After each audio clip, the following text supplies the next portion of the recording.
Hello and welcome back to Vinny's Educare. After a long gap, I have come up with a demanded lesson, which is birth from snapshot of class 11. അപ്പോൾ birth എന്നുള്ളൊരു lesson എഴുതിയിരിക്കുന്നത് AJ ക്രോണിനാണ്. ഒരു beautiful ആയിട്ടുള്ള ഒരു ലെസനാണിത്. അതായത് ഒരു ഡോക്ടറിൻ്റെ ജീവിതത്തിൽ പേഴ്സണൽ പ്രോബ്ലംസ് ഉണ്ടായിട്ട് പോലും അതൊക്കെ മൈൻഡിനെ ഡിസ്റ്റർബ് ചെയ്തുകൊണ്ടിരിക്കുമ്പോൾ തന്നെ എങ്ങനെയാണ് അവനവൻ്റെ ഡ്യൂട്ടിയിൽ ഇൻഡൾജായിട്ട് ഒരു മദർ ആൻഡ് ചൈൽഡിൻ്റെ ലൈഫ് സേവ് ചെയ്യുന്നത്. അതാണ് ഈ ഒരു സ്റ്റോറിയുടെ GIST. So without much delay, let us move on to the lesson. In this excerpt from the Citadel, Andrew Manson, newly out of medical school, has just begun his medical practice as an assistant to Dr. Edward Page in the small Wells mining town of Blaney. As he is returning from a disappointed evening with Christine, the girl he loves, he is met by Joe Morgan. Joe and his wife, who have been married nearly 20 years, are expecting their first child. So as I told you, Andrew Manson എന്ന് പറയുന്ന ആളാണ്, ഡോക്ടറാണ് നമ്മുടെ main character. അദ്ദേഹം പുതുതായിട്ട് medical practitioner ആയിട്ട് practice ചെയ്യുന്നു under doctor Edward page. Wells എന്ന് പറയുന്ന ഒരു ചെറിയ ടൗൺ, ഓക്കെ, അതെവിടെയാണ്? ബ്ലെയിൻലി എന്ന് പറയുന്ന സിറ്റിയിലാണ്. ആൻഡ് ബ്ലെയിൻലിയിലെ ഈ വെൽസ് എന്ന് പറയുന്ന city is well known for mining. അവിടെ കണ്ടമാനം മൈനിങ് നടക്കുന്ന ഒരു ടൗൺ ആണ്. സോ ഒരു ദിവസം വൈകുന്നേരം ഒരു disappointing evening with his girl friend Christine, അതായത് അദ്ദേഹത്തിൻ്റെ ഗേൾ ഫ്രണ്ടുമായിട്ട് എന്തെങ്കിലും ഒരു ഇഷ്യൂ ഉണ്ടായിട്ട് ആ ഒരു ഡിപ്രസ്ഡ് മൂഡിൽ തിരിച്ച് വന്ന് വീട്ടിൽ കയറുമ്പോഴാണ് ശ്രദ്ധിക്കുന്നത് വീട്ടിൻ്റെ പുറത്ത് ഉമ്മറത്ത് ജോ മോർഗൻ എന്ന് പറയുന്ന അദ്ദേഹത്തിൻ്റെ ഒരു പേഷ്യൻറ്റ്. അദ്ദേഹത്തിൻ്റെ പേഷ്യൻ്റ് എന്ന് പറയുമ്പം ജോ മോർഗൻ്റെ വൈഫാണ് patient. And Joe Morgan he's waiting there in order to meet Dr. Andrew Manson. കാരണം Joe and his wife, who were childless for long 20 years, were blessed with a child. So the wife was soon going to become a mother, and maybe she was into her labors. So Joe had come to call Dr. Andrew Manson. So this is the introduction about this particular lesson. Now, though it was nearly midnight when Andrew reached Bryangover, he found Joe Morgan waiting for him, walking up and down with short steps between the closed surgery and the entrance to the house. At the sight of him, the burly driller's face expressed relief. "Doctor, I'm glad to see you. I have been back and forward here this last hour. This Mrs. wants ye before time too." So the moment Dr. Andrew steps in, നമ്മളുടെ ജോ പറയാണ്, "doctor, താങ്കളെ ഞാൻ കുറേ നേരം ഇങ്ങോട്ടും അങ്ങോട്ടും കുറേ പ്രാവശ്യം ഞാൻ അങ്ങോട്ടും ഇങ്ങോട്ടും വന്ന് നോക്കിയിട്ടുണ്ടായിരുന്നു. എൻ്റെ വൈഫിന് സമയത്തിന് മുമ്പേ തന്നെ താങ്കളുടെ ഹെൽപ്പ് വേണ്ടി വരുമെന്ന് തോന്നുന്നു." Andrew abruptly recalled from the contemplation of his own affairs, told Morgan to wait. So Andrew was, in a dilemma because he has had a very bad evening with his girlfriend. So അതിങ്ങനെ മനസ്സിൽ ചിന്തിച്ചുകൊണ്ട് വരുന്നപ്പോൾ പെട്ടെന്ന് ജോനെ കാണുമ്പോൾ അദ്ദേഹം ജോയുടെ വർത്തമാനം കേട്ട് കഴിയുമ്പോൾ ജോനോട് പറയും, "ശരി, നിങ്ങൾ വെയിറ്റ് ചെയ്യൂ, ഞാനിപ്പോൾ വരാമെന്ന്" പറഞ്ഞിട്ട് അധികം ഇൻട്രസ്റ്റ് കാണിക്കാത്തൊരു രീതിയിലാണ്, മൂഡ് ഓഫ് ആയതുകൊണ്ട് ആൾ അകത്ത് കയറിപ്പോവും. Then he went into the house for his bag. Then together they set out for number 12 Blaney Terrace. The night air was cool and deep with quiet mystery. Usually so perceptive, Andrew now felt dull and listless. He had no premonition that this night call would prove unusual, still less that it would influence his whole future in Blaney.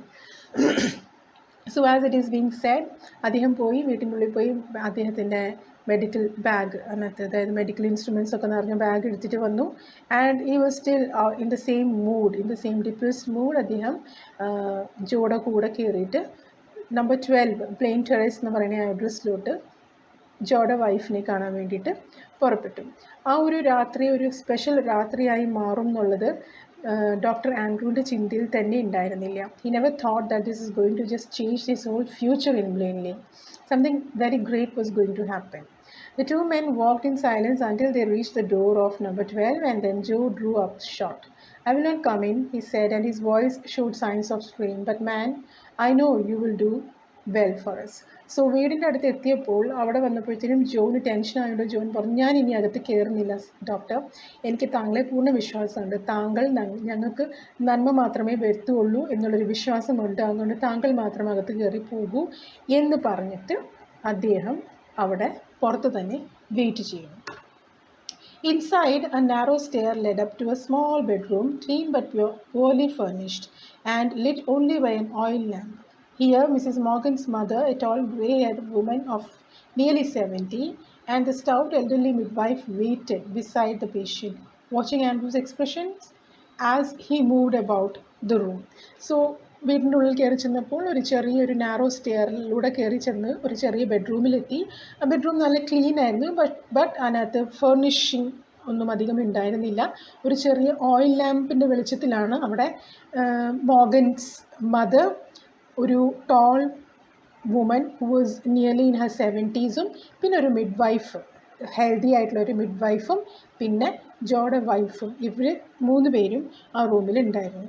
Our doctor ആൻഡ്രൂസിനെ കണ്ട ഉടനെ ഡോക്ടറിൻ്റെ എന്താണ് expression എന്ന് നോക്കാൻ വേണ്ടിയിട്ട് അവർ 3 പേരും വളരെ ആകാംക്ഷയോടുകൂടി ഡോക്ടറിൻ്റെ മുഖത്തോട്ട് തന്നെ നോക്കിയിരുന്നു. "Let me make you a cup of tea, Dr. Mac," said the former quickly after a few moments. അപ്പം ഫോമർ എന്ന് ഉദ്ദേശിക്കുന്നത് മിസ്സിസ് മോർഗൻ്റെ മദറിനെയാണ്. മിസ്സിസ് മോർഗൻ്റെ മദർ, "ഞാൻ താങ്കൾക്ക് വേണ്ടി ഒരു കപ്പ് ഓഫ് ടീ കൊണ്ടുവരാം" എന്ന് പറഞ്ഞിട്ട് പോയി. Andrew smiled faintly. He saw that the old woman, wise in experience, realized that there must be a period of waiting, that she was afraid he would leave the case, saying he would return later.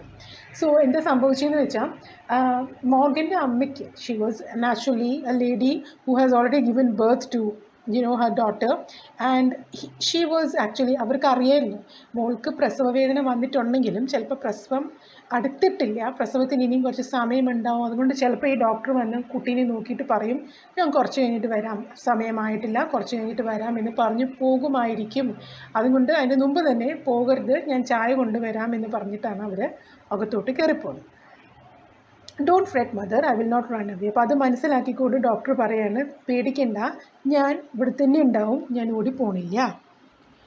Down in the kitchen, he drank the tea which she gave him. Overwrought as he was, he knew he could not snatch even an hour's sleep if he went home. He knew too that the case here would demand all his attention.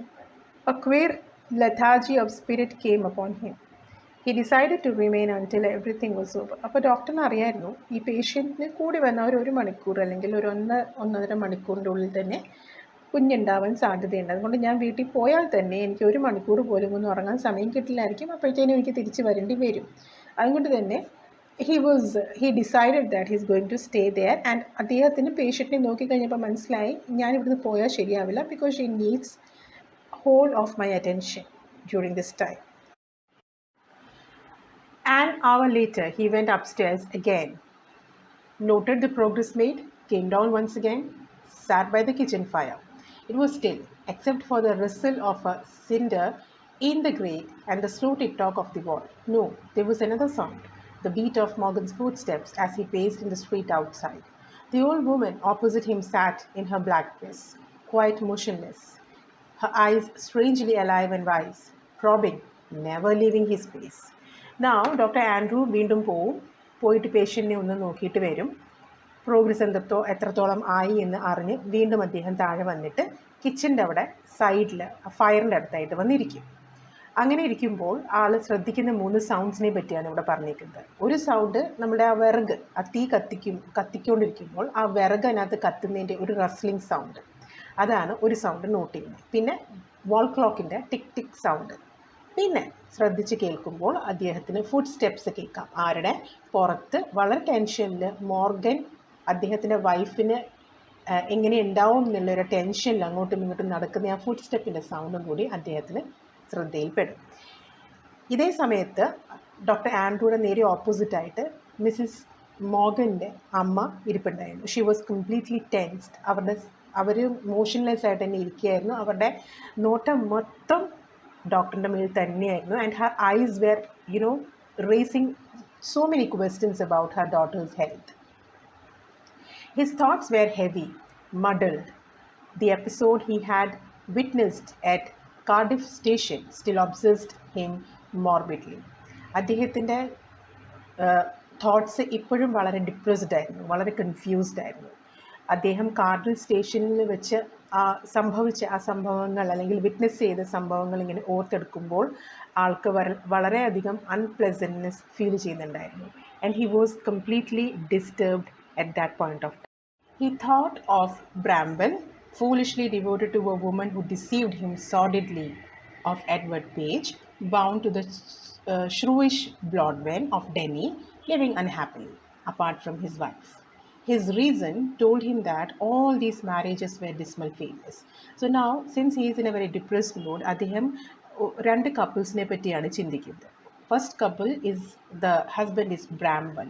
ഈ Bramwell എന്ന് പറയുന്ന വ്യക്തി ഒരു foolish പേഴ്സണായിട്ടാണ് ഇവിടെ ചിത്രീകരിച്ചിരുന്നത്. കാരണം അദ്ദേഹത്തിൻ്റെ wife അദ്ദേഹത്തിനെ cheat ചെയ്യുന്നുണ്ട് എന്ന് അറിഞ്ഞിട്ടും അദ്ദേഹം വളരെ ഡിവോട്ടഡ് ആയിട്ട് ഭാര്യയുടെ ഒപ്പം ജീവിക്കുന്നു. രണ്ടാമത്തെ റെഫറൻസ് വരുന്നത് എഡ്വേർഡ് പേജിനെ പറ്റിയാണ്. He is in relation with shrewish Blodwen, Shrewish girl named Blodwen from Denny. Okay, and even though they are in relationship, they are living apart, and because of that, he is unhappy. And his reasons told him that all these marriages were dismal failures. അദ്ദേഹം ഇപ്പോൾ ഇരിക്കുന്ന ഒരു state of മൈൻഡിൽ ചിന്തിച്ചപ്പോൾ അദ്ദേഹത്തിന് തോന്നുന്നത് ഈ marriages അല്ലെങ്കിൽ ഈ റിലേഷൻഷിപ്പ് എല്ലാം തന്നെ ഫെയിലിയേഴ്സ് ആയിരിക്കും. It was a conclusion which in his present state made him wince. അങ്ങനെ ചിന്തിച്ചപ്പോൾ, ഇപ്പോഴത്തെ ആ ഒരു മെൻ്റൽ കണ്ടീഷനിൽ ഇങ്ങനെ ചിന്തിച്ചപ്പോൾ അദ്ദേഹത്തിന് ദേഹത്തൊരു ഷിവർ വന്ന പോലെ, ഒരു പേടി കയറിയ പോലെ തോന്നി. He wished to consider marriage as an idealistic state. അദ്ദേഹം മാരേജ് എന്ന് പറയുന്ന ആ ഒരു കോൺസെപ്റ്റിനെ വളരെ പീസ്ഫുൾ ആയിട്ടുള്ളൊരു സംഭവമായിട്ട് കാണാൻ താല്പര്യപ്പെട്ടത്. Yes, he could not otherwise consider it with the image of Christine before him. ക്രിസ്റ്റീനെ പറ്റി എപ്പോൾ ചിന്തിച്ചാലും, ക്രിസ്റ്റീൻ്റെ കൂടെ ഉള്ളൊരു ലൈഫ് ചിന്തിക്കുമ്പോൾ അദ്ദേഹം എപ്പോഴും ചിന്തിച്ചിരുന്നത് ഒരു പീസ്ഫുൾ ആയിട്ടുള്ളൊരു ലൈഫ് മാത്രമാണ്. Her eyes shining towards him admitted no other conclusion. ക്രിസ്റ്റീനെ പറ്റി ആലോചിക്കുമ്പോൾ ഏറ്റവും ആദ്യം ആൻഡ്രൂവിന് ഓർമ്മ വരുന്നത് ക്രിസ്റ്റീൻ്റെ ഷൈനിങ് കണ്ണുകളാണ്. ആ കണ്ണുകളെ പറ്റി ഓർക്കുമ്പോൾ തന്നെ ഡോക്ടർ ആൻഡ്രൂവിന് ഇതിലും നല്ലൊരു കൺക്ലൂഷനിലോട്ട് എത്താൻ പറ്റുന്നില്ല. That Christine is the perfect partner for him and he will definitely like to have a very peaceful life with Christine. It was a conflict between his level, doubting mind and his overflowing heart, which left him resentful and confused. പല ആൾക്കാരുടെ റിലേഷൻഷിപ്സിൽ പല പ്രോബ്ലംസും കണ്ടിട്ട് ആ ഒരു problems എല്ലാം ആളുടെ മൈൻഡിൽ ഉണ്ടായിരുന്നു. ഇങ്ങനെ മൈൻഡിൽ ഇങ്ങനെ കൺഫ്യൂസ്ഡ് സ്റ്റേറ്റിലുണ്ടായിരുന്നു.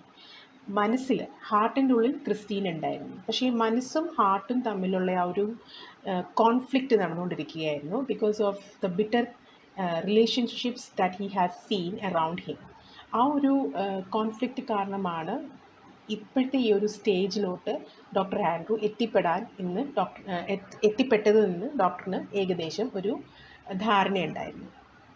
അതെല്ലാം കൂടി ആയപ്പോൾ he let his chin sink upon his chest, stretched out his legs, stared broodingly into the fire. ഇതൊക്കെ ചിന്തിച്ച് കഴിഞ്ഞ് ആകെ ടെൻഷനായപ്പോൾ ആളുടെ തല ഇങ്ങനെ താടി നെഞ്ചത്ത് മുട്ടുന്ന രീതിയിൽ വെച്ചിട്ട് കാല് സ്ട്രെച്ച് ചെയ്തു. എന്നിട്ട് ആൾ വീണ്ടും ആ ഫയറിലോട്ട് വളരെ വേദനാജനകമായുള്ള മെമ്മറീസ് മനസ്സിൽ വന്നുകൊണ്ട്, broodingly means something which is not pleasant to remember, അങ്ങനത്തെ കുറച്ച് ഇഷ്ടപ്പെടാത്ത കുറച്ച് വേദനിക്കുന്ന മെമ്മറീസ് ഇങ്ങനെ കണ്ണിൽ വന്ന പോലെ അല്ലെങ്കിൽ മനസ്സിൽ വന്ന പോലെ ആ ഫയറിലോട്ട് തന്നെ നോക്കിക്കൊണ്ടിരുന്നു. He remained like this so long and his thoughts were so filled with Christine that he started when the old woman opposite suddenly addressed him. Her meditation had pursued a different course. So now, ഞാൻ നേരത്തെ പറഞ്ഞു, ഇവിടെ doctor Andrew വന്നിരുന്നപ്പോൾ മുതൽ Mrs മോർഗൻ്റെ അമ്മ continuous ആയിട്ട് ഡോക്ടറിനെ നോക്കിക്കൊണ്ടിരിക്കുകയായിരുന്നു. ഡോക്ടറിൻ്റെ കയ്യിൽ നിന്നും എന്തെങ്കിലും ഒരു ഇൻഫർമേഷൻ തൻ്റെ മകളെ പറ്റി കിട്ടാൻ. ബട്ട് ഓൺ ദി കോൺട്രറി ഇവിടെ ഡോക്ടറിൻ്റെ തന്നെ പേഴ്സണൽ സ്റ്റഫിൽ വളരെയധികം മുഴുകിയിരുന്നുകൊണ്ട് ക്ഷമ കെട്ട് കഴിഞ്ഞിട്ട് നമ്മളുടെ മിസ്സിസ് മോർഗൻ്റെ അമ്മ ഡോക്ടറിനോട് സംസാരിക്കാൻ തുടങ്ങിയപ്പോഴാണ് നമ്മുടെ ഡോക്ടർ ഈ പേഴ്സണൽ പ്രോബ്ലംസിൻ്റെ ആ ചിന്തയിൽ നിന്നും ഒന്ന് ഉണർന്ന് പുറത്തോട്ട് വന്നത്. Okay, so he remained like this so long and his thoughts were so filled with Christine that he started when the old woman opposite suddenly addressed him. അപ്പം അപ്പുറത്തിരുന്ന ആ ലേഡി വളരെയധികം ക്ഷമയോടുകൂടി ഇരുന്നിട്ട് അവസാനം അവരുടെ ആ ക്ഷമ കെട്ട് കഴിഞ്ഞപ്പോൾ അവർ ഡോക്ടറിനോട് സംസാരിക്കാൻ തുടങ്ങി. And what is she saying? Susan said not to give her the chloroform if it would harm the baby. She is awful set upon these children, Dr. Beck. Her old eyes warmed at a sudden thought. She added in a low tone, "Hey, we all are, I fancy." So Susan എന്നാണ് mister മോർഗൻ്റെ wife. Mrs മോർഗൻ്റെ പേര് Susan എന്നാണ്. അപ്പോൾ സൂസൻ്റെ അമ്മയാണ് പറയുന്നത്, Susan എന്നോട് പറഞ്ഞിട്ടുണ്ടായിരുന്നു doctor, Susan chloroform, അതായത് anaesthesia കൊടുക്കരുത്. കുട്ടിക്ക് എന്തെങ്കിലും പ്രോബ്ലം അനസ്തീഷ്യ കൊണ്ടുണ്ടാകാൻ സാധ്യതയുണ്ടെങ്കിൽ സൂസന് ക്ലോറോഫോം വേണ്ട, സൂസൻ എത്ര പെയിൻ വേണമെങ്കിലും സഹിക്കാൻ റെഡിയാണെന്ന് പറഞ്ഞിരുന്നു. കാരണം അത്രയ്ക്ക് അവൾക്ക് ആ കുഞ്ഞിനോട് അത്രയ്ക്ക് ആഗ്രഹിച്ചാണ് അവൾ ആ കുഞ്ഞിന് ജന്മം നൽകുന്നത്. You can imagine after 20 years of marriage ഒരു കുഞ്ഞുണ്ടാകുമെന്ന് വെച്ചാൽ the mother will be able to she is ready to take any risk. കുഞ്ഞിനെ ഒന്ന് കിട്ടിയാൽ മാത്രം മതി എന്നുള്ളൊരു ഫീലായിരിക്കും അങ്ങനത്തെ ഒരു അമ്മയുടെ മനസ്സിലുണ്ടാവുക. അതുകൊണ്ട് തന്നെയാണ് ഈ അമ്മ പറയുന്നത് അവൾക്ക് ആ ഒരു ആഗ്രഹം മാത്രമേ ഉള്ളൂ. എന്നിട്ട് കുറച്ചു നേരം ഇങ്ങനെ നിന്ന് ഒന്ന് ചിന്തിച്ച് കഴിഞ്ഞിട്ട് പറഞ്ഞു, അവൾക്ക് മാത്രമല്ല ഞങ്ങളെല്ലാവർക്കും ആ ഒരു ആഗ്രഹം തന്നെയാണ് ഉള്ളത്. He collected himself with an effort. അപ്പം അദ്ദേഹത്തിൻ്റെ പേഴ്സണൽ പ്രോബ്ലംസിൻ്റെ ആ ഒരു ചിന്തയിൽ നിന്നും പെട്ടെന്ന് തന്നെ ആളെ ഒന്ന് റീഗെയിൻ ചെയ്തു. It won't do any harm the anaesthetic, he said kindly, they will be all right. അപ്പോൾ ഡോക്ടർ ആശ്വാസം കൊടുക്കുകയാണ്, അനസ്തീഷ്യ ഒന്നും രണ്ടു പേർക്കും, അമ്മയ്ക്കും കുട്ടിക്കും ഒരു ദോഷവും വരുത്തില്ല, രണ്ടു പേരും പെർഫെക്റ്റ്ലി ഓൾ റൈറ്റ് ആയിരിക്കും എന്നുള്ളൊരു ആശ്വാസമാണ് ആ അമ്മയ്ക്ക് കൊടുക്കുന്നത്. Here, the nurse's voice was heard calling from the top landing. Andrew glanced at the clock, which now showed 3:30. He rose and went to the bedroom. He perceived that he might now begin his work. So, ഇങ്ങനെ സംസാരിച്ചുകൊണ്ടിരിക്കുമ്പോൾ മുകളിലത്തെ ആ stair കേസിൻ്റെ ലാൻഡിങ്ങിൽ നിന്നും നേഴ്സിൻ്റെ ശബ്ദം വരും. അത് nurse വിളിക്കുന്നത് കേട്ടപ്പോൾ ആൻഡ്രൂ ക്ലോക്കിൽ നോക്കി. 3:30 ആയിരുന്നു. ഏകദേശം ആ ടൈം കണ്ടപ്പോൾ ഡോക്ടറിന് മനസ്സിലായി ഇനിയും ഡോക്ടറിൻ്റെ മെഡിക്കൽ പ്രൊസീജിയേഴ്സ് എന്താണോ അത് ചെയ്യേണ്ടി വരും എന്നുള്ള ഒരു മനസ്സിലത് മനസ്സിലാക്കിക്കൊണ്ട് അദ്ദേഹം he's moving further. An hour elapsed. It was long, harsh struggle. Then, as the first streaks of dawn strayed past the broken edges of the blind, the child was born, lifeless. ഒരു മണിക്കൂറിലത്തെ പ്രയത്നം, ഭയങ്കര ഹാഷായിട്ടുള്ളൊരു struggle ആ അമ്മ നടത്തി. അതായത് 3:30 മണിക്ക് പോയി, 1 മണിക്കൂർ 4:30 മണിയായി. 4:30 മണി ഒരു 1.5 മണിക്കൂറത്തെ ആ സ്ട്രഗിൾ കഴിഞ്ഞ് സൂര്യൻ്റെ ആദ്യത്തെ കിരണങ്ങൾ പുറത്തോട്ട് വരുന്ന ആ സമയത്ത് അവസാനം ആ അമ്മ കുഞ്ഞിന് ജന്മം നൽകി. പക്ഷെ ജനിച്ചപ്പോൾ the baby was lifeless. As he gazed at the still form, a shiver of horror passed over Andrew. After all that he had promised, his face heated with his own exertions, chilled suddenly. So, കുഞ്ഞ് lifeless ആണെന്ന് കണ്ട ഉടനെ തന്നെ ഡോക്ടറിൻ്റെ ദേഹത്ത് കൂടി ഒരു പേടി, ഒരു ഷിവർ പോയി. കാരണം he had promised that the mother and child are going to be safe.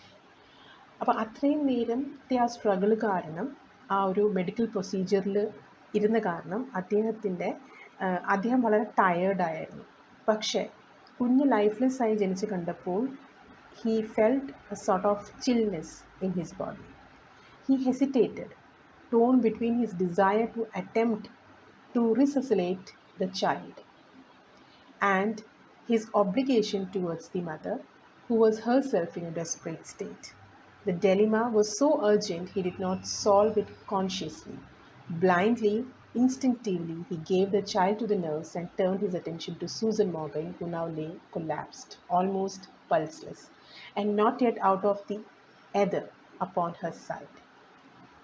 His haste was desperate, a frantic race against her ebbing strength. It took him only an instant to smash a glass ampule and inject the medicine. Then he flung down the hypodermic syringe and worked unsparingly to restore the flaccid woman. After a few minutes of feverish effort, her heart strengthened. He saw that he might safely leave her. He swung round in his shirt sleeves, his hair sticking to his damp brow. Now, so the baby was born lifeless. അത് കണ്ടപ്പോൾ ഡോക്ടറിന് വളരെ അധികം ദുഃഖം തോന്നി. പെട്ടെന്ന് ദേഹം മൊത്തം തണുത്ത പോലെ തോന്നി. അമ്മ was in A desperate state, that is Susan was in A very desperate, very serious condition. അമ്മേനെ ആദ്യം അറ്റൻഡ് ചെയ്യണോ അതോ കുഞ്ഞിനെ ആദ്യം അറ്റൻഡ് ചെയ്യണോ എന്നുള്ളൊരു കൺഫ്യൂഷനിൽ ഹി ബിക്കെയിം വെരി ഡെസ്പറേറ്റ്. പിന്നെ കോൺഷ്യസ്ലി പ്രത്യേകിച്ച് അധികം അതിനെപ്പറ്റി ചിന്തിക്കാതെ കുഞ്ഞിനെ നേഴ്സിൻ്റെ കൈ കൊടുത്തിട്ട് ആൾ ആദ്യം സൂസനെ ആ ഒരു ഡേഞ്ചറസ് സ്റ്റേറ്റിൽ നിന്നും പുറത്തോട്ട് കൊണ്ടുവരാൻ എന്തൊക്കെ ചെയ്യാൻ പറ്റുമോ അതൊക്കെ ചെയ്ത് ഇഞ്ചക്ഷനൊക്കെ കൊടുത്ത് ഏകദേശം സൂസൻ മോർഗൻ്റെ ആ കൊലാപ്സ് ആയിക്കൊണ്ടിരുന്ന പൾസ് റേറ്റിനെയും ഹാർട്ട് ബീറ്റിനെയും റീഗെയിൻ ചെയ്തു. ഈ ഒരു എഫേർട്ടിലും ഈ ഒരു ടെൻഷനിലും ഡോക്ടർ ആൻഡ്രൂസ് ആകെ ഫുൾ വയർത്ത് കുളിച്ച് പോയിരുന്നു. ഓക്കെ, അപ്പം അദ്ദേഹം സൂസന് ഒരു സേഫ് പൊസിഷനിലോട്ട് എത്തിക്കഴിഞ്ഞ് ഉടനെ കുട്ടി എവിടെയെന്ന് ചോദിച്ചു. Where is the child? The mid wife made A frightened gesture. She had placed it beneath the bed. അപ്പോൾ കുട്ടി മരിച്ചതാണെന്ന് വിചാരിച്ചിട്ട് ബെഡിൻ്റെ അടിയിൽ ഫ്ലോറിൽ ആ കുട്ടീനെ വെച്ചിരുന്നു ഈ nurse. In a flash, Andrew knelt down, fishing all amongst the sodden newspapers below the bed.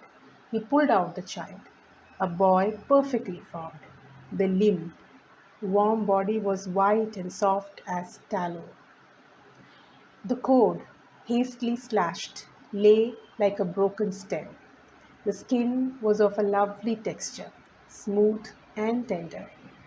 The head lolled on the thin neck. The limbs seemed boneless. So the boy, it was a baby boy, and he was perfectly in shape. കുഞ്ഞ് ഉറങ്ങുകയാണെന്ന് മാത്രമേ തോന്നുന്നുണ്ടായിരുന്നുള്ളൂ. വേറെ ഒരു പ്രശ്നവും ആ കുഞ്ഞിനുണ്ടായിരുന്നില്ല. the baby was just lifeless. And the skin and the texture and the way the head was placed, everything looked very perfect. Still kneeling, Andrew stared at the child with a haggard frown. The whiteness meant only one thing: asphyxia, pallida, and his mind, unnaturally tense, raced back to a case he once had seen in Samaritia, to the treatment that had been used. Instantly, he was on his feet. So കുഞ്ഞിനെ ഇങ്ങനെ നോക്കിയിരുന്നപ്പോൾ ആൾക്ക് ഒരു medical കണ്ടീഷനെ പറ്റി പെട്ടെന്ന് ഓർമ്മ വന്നു. That was because of the suffocation or unconscious condition caused by lack of oxygen and excess of carbon dioxide in the blood, accompanied by paleness of the skin, weak pulse and loss of reflexes. So ഈ കാരണത്താലാണ് കുഞ്ഞിന് ഈ ഒരു കണ്ടീഷനിൽ അയക്കുന്നതെന്നുള്ള ഒരു ബോധം വന്നപ്പോൾ പെട്ടെന്ന് തന്നെ ഇതേ സ്റ്റേജിലുണ്ടായിരുന്ന ഒരു പേഷ്യൻറ്റിന് ട്രീറ്റ്മെൻറ്റ് നടത്തിയത് പെട്ടെന്ന് ഡോക്ടർ ആൻഡ്രൂവിന് ഓർമ്മ വന്നു. അതെങ്ങനെയാണ് ട്രീറ്റ്മെൻറ്റ് നടത്തിയെന്നുള്ളത് ഓർത്തെടുത്തപ്പോഴത്തേനും he started ordering for certain things. Get me hot water and cold water, he threw out to the nurse, and basins too, quick quick. But doctor, she faltered, her eyes on the pallid body of the child. Quick, he shouted. So പെട്ടെന്ന് എനിക്ക് ചൂടുവെള്ളം തണുത്ത വെള്ളം രണ്ടും വേണം, plus എനിക്കൊരു basin വേണം, പെട്ടെന്നാവട്ടെ പെട്ടെന്നാവട്ടെ എന്ന് പറഞ്ഞ് കുഞ്ഞിനെ കയ്യിലെടുത്തുകൊണ്ട് ഡോക്ടർ ഓളിയിട്ടു. പക്ഷെ ഡോക്ടർ ആ കുഞ്ഞ് മരിച്ചതാണെന്നുള്ളത് പറയാൻ ആ ഡോക്ടറിന് പൂർണ്ണമായിട്ടും കഴിഞ്ഞില്ല. ബട്ട് ഡോക്ടർ എന്ന് പറഞ്ഞിട്ട് ആ ലൈഫ്ലെസ് ആയ കുഞ്ഞിനെ ആ നേഴ്സ് നോക്കിയപ്പോൾ ഡോക്ടർ വീണ്ടും പറഞ്ഞു, quick, you just go and get the things that I am asking for. Snatching a blanket, he laid the child upon it and began the special method of respiration. The basins arrived, the ear, the big iron kettle. Frantically, he splashed cool water into one basin. Into the other, he mixed water as hot as his hand could bear.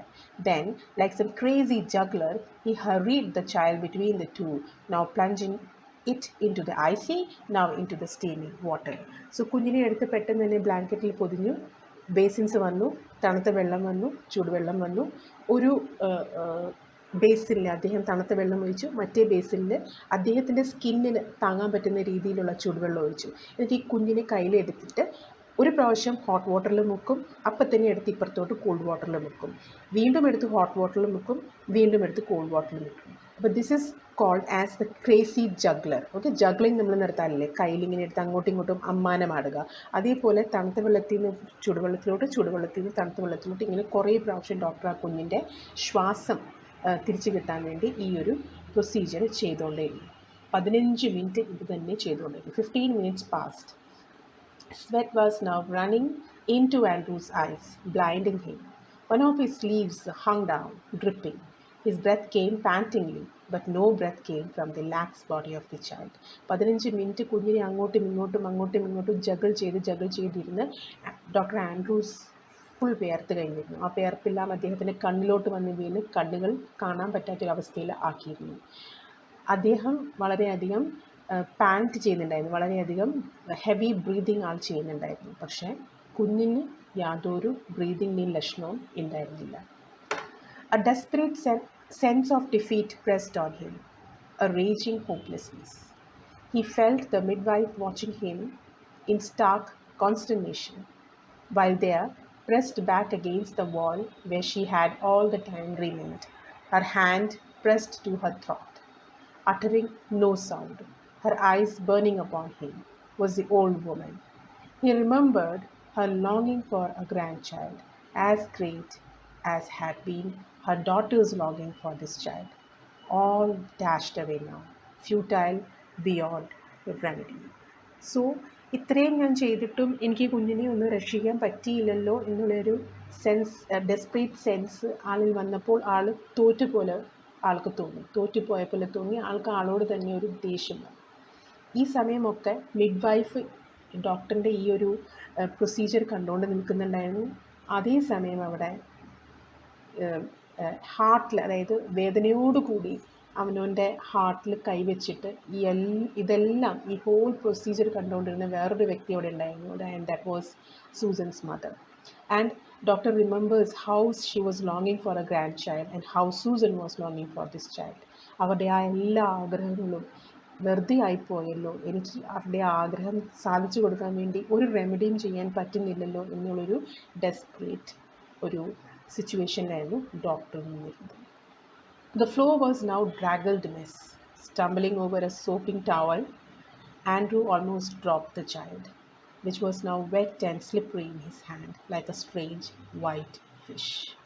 അപ്പം effort എടുത്തതിനൊന്നും ഒരു റിസൾട്ടും കാണാത്തപ്പോൾ കുഞ്ഞിനെ അദ്ദേഹം almost ഒരു ടവലിലോട്ട് drop ചെയ്തു. കാരണം കുഞ്ഞ് full വെറ്റായിരുന്നു, ആ ഫ്ലോർ മൊത്തം വെറ്റായിരുന്നു. കുഞ്ഞ് ശരിക്കും ഒരു വെള്ളം മീനിനെ പോലെ വെള്ളാമിച്ചിരുന്നു. For mercy's sake, doctor, whimpered the midwife. It's stillborn. അപ്പോൾ midwife was sure that the child is dead. എന്തിനാണ് ഈ ഒരു സ്റ്റിൽ ബോൺ ചൈൽഡിനെ ഇങ്ങനെ കിടന്ന് doctor trying to bring life into the baby എന്നുള്ള ഒരു അത്ഭുതത്തോടു കൂടിയാണ് അവിടെ ആ മിഡ് വൈഫ് നിന്നത്. അപ്പോൾ മിഡ് വൈഫ് പറയുന്നത്, ഡോക്ടർ സാരമില്ല, ആ കുഞ്ഞു സ്റ്റിൽ ബോൺ ആയിരുന്നു, നമുക്കൊന്നും ചെയ്യാൻ പറ്റില്ല എന്നുള്ളൊരു രീതിയിലാണ് അവിടെ ഈ മിഡ് വൈഫ് സംസാരിച്ചത്. Andrew did not heed her. Beaten, despairing, having labored in vain for half an hour, he still persisted in one last effort, rubbing the child with a rough towel, crushing and releasing the little chest with both his hands, trying to get breath into that limbed body. Now, doctor had not given up. Dr. Andrew was not ready to give up. ആളുടെ first effort result കൊണ്ടുവന്നില്ല, but he did not get discourage. എന്ത് ചെയ്തു ആൾ രണ്ടാമത്തെ ആളുടെ ഒരു medical procedure തുടങ്ങി. And he was giving the child press in the ഹാർട്ടിൽ നമ്മൾ നോർമലി ഈ കൈ വെച്ചിട്ട് ഇങ്ങനെ പ്രസ് ചെയ്യും, ആ പമ്പിങ് ശരിയാവാൻ വേണ്ടി, ഹാർട്ട് ബീറ്റിൻ്റെ ബ്ലഡിൻ്റെ പമ്പിങ് ശരിയാവാൻ വേണ്ടി. So the same procedure again he did in order to bring breath into the body. And then, as by a miracle, the pygmy chest, which His hands enclosed, gave a shot, convulsive heave, another and another. Andrew turned giddy. The sense of life springing beneath his fingers after all that unveiling striving was so exquisite it almost made him faint. He redoubled his efforts feverishly. The child was gasping now, deeper and deeper. A bubble of mucus came from the tiny nostril, a joyous, iridescent bubble. The limbs were no longer boneless. The head no longer lay back spinelessly. The blackened skin was slowly turning pink. Then, exquisitely, came the child's cry. So, the final success. ഹാർട്ടിനെ pump ചെയ്യാൻ തുടങ്ങിയപ്പോൾ miracle പോലെ കുഞ്ഞിൽ ഒരു ചെറിയ അനക്കമുണ്ടായി. ആ അനക്കം കണ്ടപ്പോൾ പെട്ടെന്ന് ആ അനക്കം കണ്ടപ്പോൾ ഡോക്ടർ തല കറങ്ങുന്ന പോലെ തോന്നി, because he knew that his effort was bringing result. So again he started giving the pump. Again he started pumping the heart. And ഒരു പ്രാവശ്യം, രണ്ട് പ്രാവശ്യം, മൂന്ന് പ്രാവശ്യം, നാല് പ്രാവശ്യം, പിന്നത്തെ പ്രാവശ്യം കുഞ്ഞിൻ്റെ മൂക്കിൽ കൂടെ ബബിൾസ് വന്നു. ആൻഡ് പതുക്കെ പതുക്കെ പതുക്കെ what happened? കൈകാല് അനങ്ങി and the child broke into a cry. Dear Father in heaven, the nurse sobbed hysterically. It's come alive. So the midwife, who was actually very sure that the baby was stillborn, was actually elated. And she started calling God's name. And she said, okay, the doctor, you have succeeded. The child has come alive. Andrew handed her the child. He felt weak and dazed. About him, the room lay in a shuddering litter. Blankets, towels, basins, soiled instruments, the hypodermic syringe impaled by its point in the linoleum. The ear knocked over, the kettle on its side in the puddle of water. Upon the huddled bed, the mother still dreamed her way quietly through the anesthetic. The old woman still stood against the wall, but her hands were together, her lips moved without sound. She was praying. So the whole room was untidy. The mother, that is Susan, was still under the grip of anesthesia, but she did not actually know what all things happened in that room. But everything was being watched by her mother. And she, at this point of time, had joined her hands and there were prayers in her lips. Maybe out of this woman's prayer, and of course, the doctor's never to die effort, the child got the life back. Mechanically, Andrew wrung out his sleeve, pulled on his jacket. I will fetch my bag later, nurse. He went downstairs, through the kitchen into the scullery. His lips were dry. At the scullery, he took a long drink of water. He reached for his hat and coat. Outside, he found Joe standing on the pavement with a tense, expectant face. All right, Joe, he said thickly. Both are all right. It was quite light, nearly 5 o'clock. A few miners were already in the streets, the first of the night shift moving out. As Andrew walked with them, spent and slow, his footfalls echoing with the others under the morning sky, he kept thinking blindly, oblivious to all other work he had done in plainly. I have done something. Oh God, I have done something real at last. So now he had given a lot of effort, so he was totally tired. He did not even have the strength to carry his bag. So he tells the nurse that ഞാൻ പിന്നെ വന്ന് ഈ bag എടുത്തോളാം. He comes outside, he goes to the kitchen, he drinks a bit of water, and then he moves outside where Joe was waiting. He tells Joe that രണ്ടുപേരും അമ്മയും കുഞ്ഞും രണ്ടുപേരും all right ആണ്. ആൻഡ് ദെൻ അദ്ദേഹം സ്ട്രീറ്റിലോട്ട് കടക്കാറാവുമ്പോഴത്തേനും 5 മണിയായിരുന്നു. ആദ്യത്തെ shift കഴിഞ്ഞ് miners, I told you that was A mining street. So miners അവരുടെ ആദ്യത്തെ ഷിഫ്റ്റ് കഴിഞ്ഞ് പുറത്തോട്ട് ഇറങ്ങിയിരുന്നു. അവരുടെ ഒപ്പം നടന്ന് നീങ്ങിക്കൊണ്ടിരുന്ന ആൻഡ്രൂസ്, ഡോക്ടർ ആൻഡ്രൂ ഇങ്ങനെ ചിന്തിക്കുകയാണ്, ഈ ബ്ലെയിൻലിയിൽ വന്നെത്തിയ പിന്നെ ഇന്നാണ് എനിക്ക് തോന്നുന്നത് ഞാൻ എന്തോ ചെയ്തു. I have done something. Oh God, I have done something real at last. ശരിക്കും ഒരു ഡോക്ടർ എന്ന നിലയിൽ ഞാൻ ഒരു പൂർണ്ണതയിലെത്തിയത് ഇന്നാണ്. ഞാൻ ഇന്നാണ് ശരിക്കും ഒരു ഡോക്ടറിൻ്റെ കർത്തവ്യം നിർവഹിച്ചേക്കുന്നത് എന്നുള്ളൊരു ബോധം ഡോക്ടർ ആൻഡ്രൂസിന് വരുന്നു. So Even though his personal life was giving him a tough time, being a doctor, he just kept all those things, aside, and gave whatever was possible from his side in order to save a mother and a child. Right? So I hope the explanation has reached to you.